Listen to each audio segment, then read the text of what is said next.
Let's move on to the bend test. I thought the solid aluminum body would do a much better job of holding this phone together, but I was actually really surprised at how easy this phone was to bend. Now on to the bend test. After the initial bending with my hands, you can tell that there is a slight curve to the body of the phone. This is not surprising and is pretty much old news with the whole bend gate fiasco. When I applied the same amount of pressure to the HTC M9, which is HTC's most recent phone, it folded in half. So in reality, the iPhone 6 Plus is holding up much better than I expected. The minor initial bend could be straightened out pretty easily, but I'm not here to play patty cake with the iPhone though, so let's keep going. After a lot more pressure, I finally got the screen to break. Let's move on to the bend test. As you can see, the phone is still fully functional at this point, although it is probably angry with me. I am going to apply a little bit of pressure and yikes. I am being completely serious when I say my little sister could have bent this phone in half with her hands.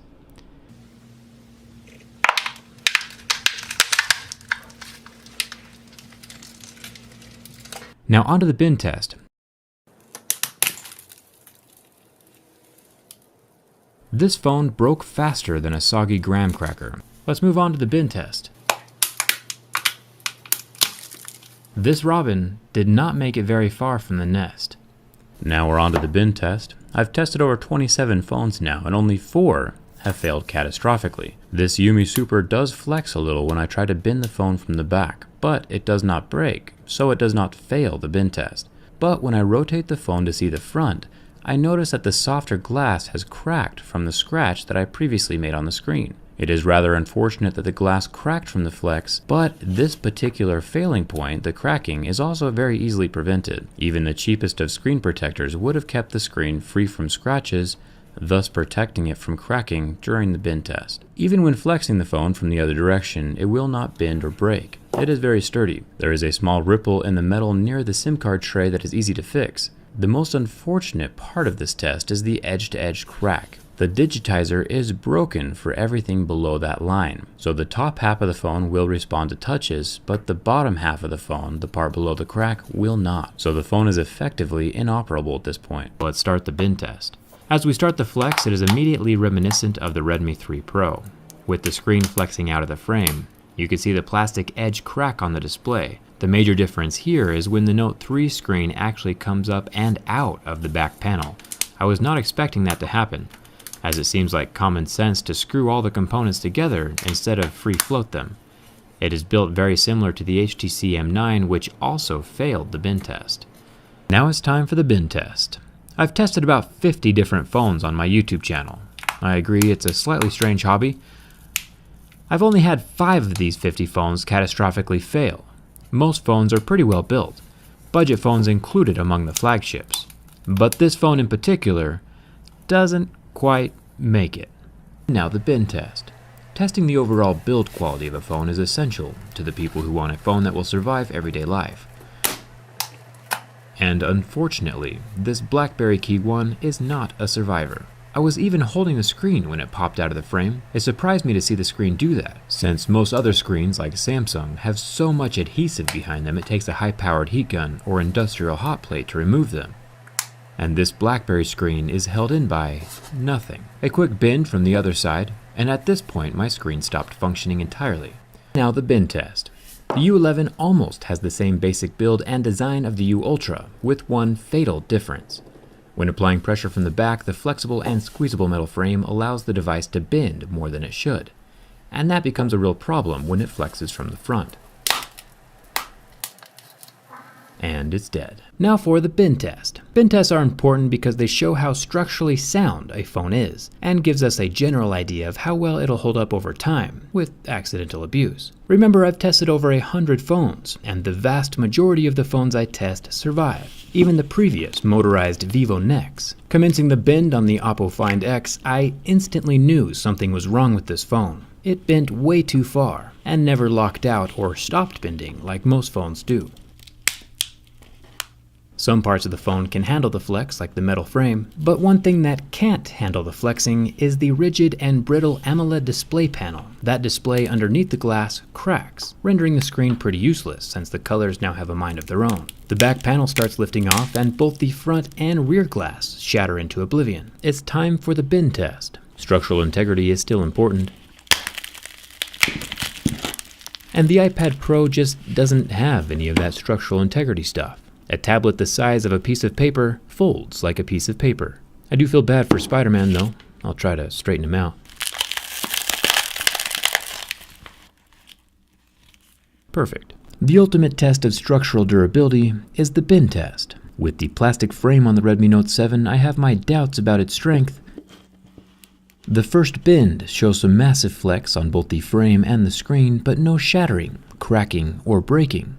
I do always bend the phones from both sides though. And with the reverse flex, we get 2 cracks in the plastic frame, one next to the power button and one along the SIM card tray. The phone is still alive, not too shabby. The Note 7 can definitely handle some abuse and still keep kicking. One last bend for the road. And without the structural support along both cracked side rails, the screen is unable to survive. The LCD cracks underneath the glass surface, rendering the display useless, and the touch sensitivity fails completely.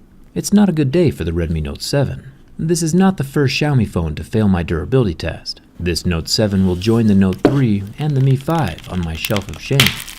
It's time for the bin test. Remember, most phones survive this test just fine. I'll start from the back and with a subtle flex, with no noises or cracks. The first bend of the iPod Touch absolutely destroys the display underneath the glass. There's no external damage, but the internal damage is catastrophic. The screen is broken and the device is unresponsive. Now it's time for the bin test. What happens if the phone is laid flat and grandma sits on it?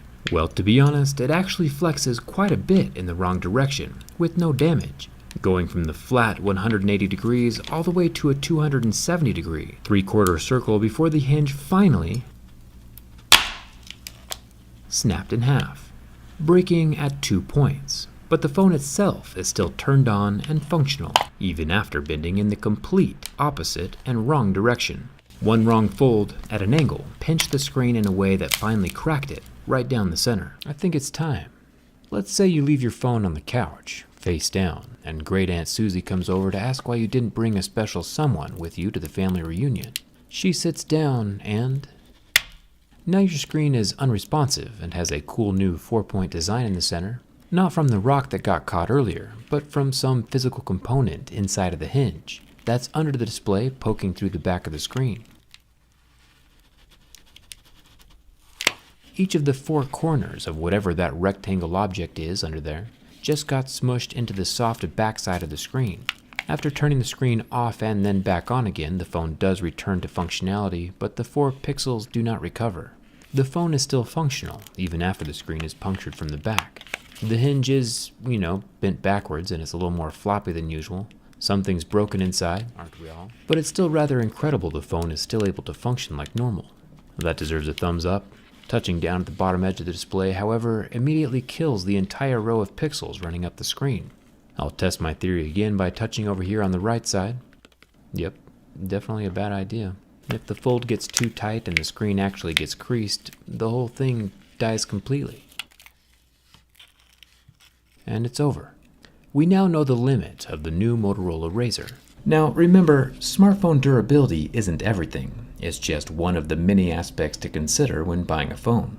A good protective case can solve many structural issues, and the OnePlus Nord does have some structural issues. Nothing major happens with the first bend from the back, even though the phone was left a little kinked. It's only when bending from the front that we hear the first snap. I try not to get spooked when my phone cracks, but I am only human. It turns out it was the frame near the volume button. And once that last shred of structure was gone, the rest of the screen was soon to follow. The interesting thing to note here though is that the entire phone is still mostly fine. The exterior glass is not cracked at all, on both the front and back surfaces.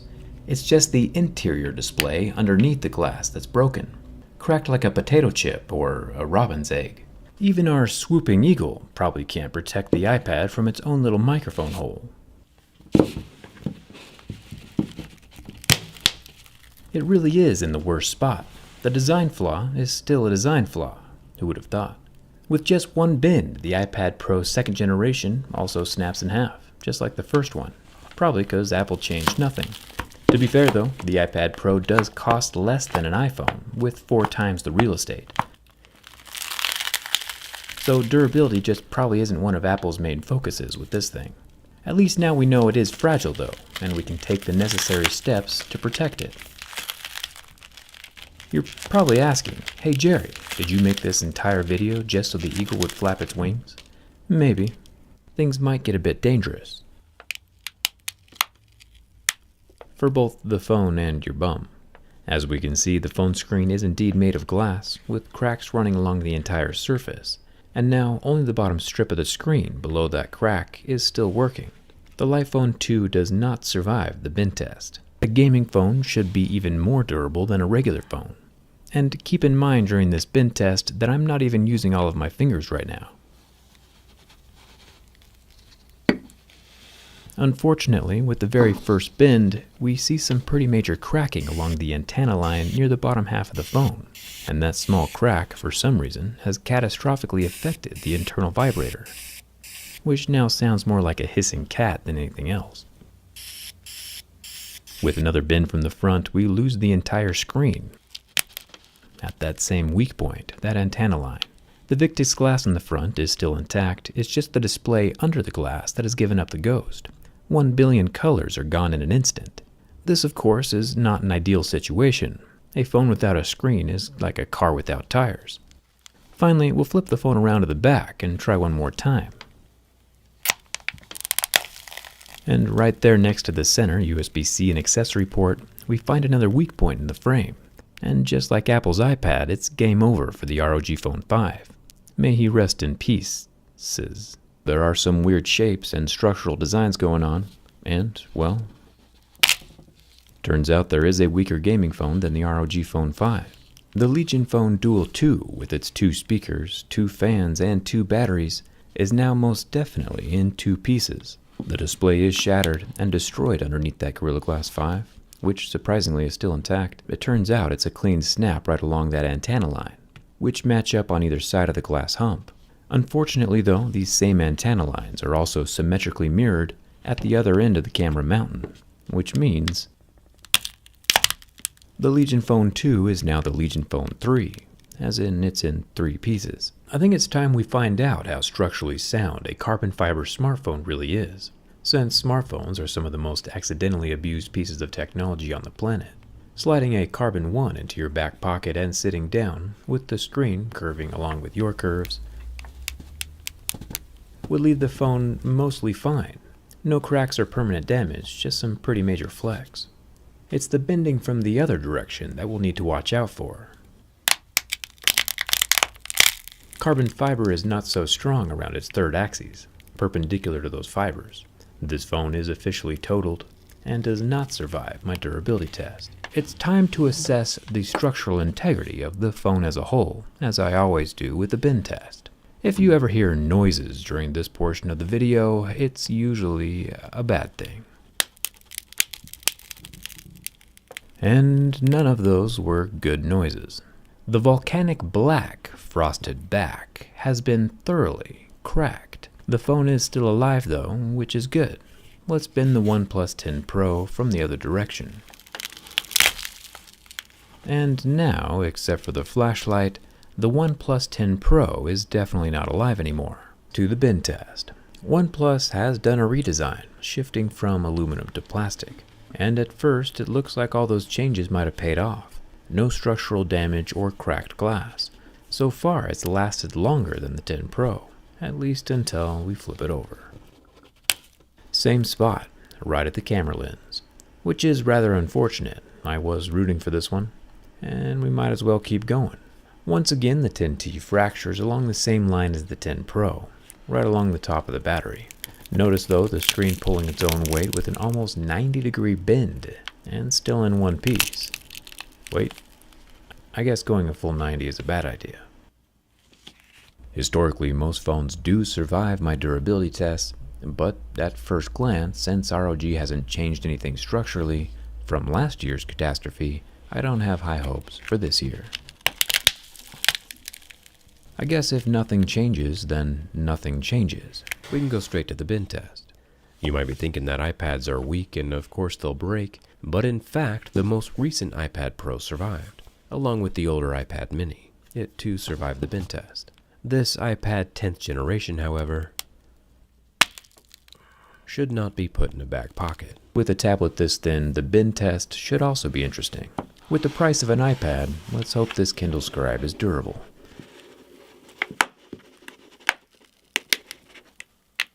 And you gotta admit, that was some pretty hefty flex, with some serpent-like curvature, yet the e-ink display is still totally functional. The frame is a bit crinkly now, but no catastrophic damage has occurred so far. Super impressive. Bending from the front, however, yields different results. While no physical cracks have appeared, it does look like half of the display is now unresponsive. Black and white streaks running down from the right side corners, but the left half of the tablet is still displaying text, although unresponsive. The final frontier for our folding phone is the bin test. Folding shut normally, even after everything we've done, the phone is still very functional. However, one simple fold in the wrong direction, and the Pixel Fold folds right on over backwards, annihilating the center screen right along the crease. A small portion of the left side is still attempting to function, but there's no lockout or stoppage of that backward motion like we see on Samsung's Fold and Flip series. With the inner flexible screen pulled out of alignment, it will now not fold shut anymore either. Now, you might think that this would be embarrassing for Google, who broadcast to the world that this is the most durable hinge ever, but in their defense, if you look very close, it's not the hinge that failed, it's actually the rest of the phone. The hinge itself is still in one piece, and it's the antenna line near the SIM card tray and another antenna line on the longer side of the phone that did the buckling, which then allowed the center screen to stretch and break open. So definitely nice work to the Google Hinge design team. It's just the rest of the phone that's not pulling its own weight. Even the internal battery is kinked, which makes me actually kind of nervous. Meet at the spine, there doesn't appear to be a whole lot of resistance, and that 9 Pro's folding screen immediately succumbs to the backward motion and dies. Notice this antenna line up at the top, which is mirrored by an identical antenna line at the bottom. It's this exact spot at the antenna lines where the Pixel 9 Pro Fold snaps in half. The answer is that it holds up surprisingly well, like suspicious black magic levels of structural integrity going on. You can see the glass screen literally ripple away from the frame, eliminating any water resistance, but all that hardware itself is still intact. Yeah, the M4 iPad Pro might be a bit bendy right out of the box, and will definitely not be straight after a few months of regular use, but that central spine is definitely providing enough structure for horizontal bins. I'm very impressed. Vertical bins, however, still not as wrecked as Drake, but holy macaroni, there's no recovering from this catastrophic failure right at the charging port. The M4 iPad Pro is now built like a rainbow, or bow and arrow, or a Boeing.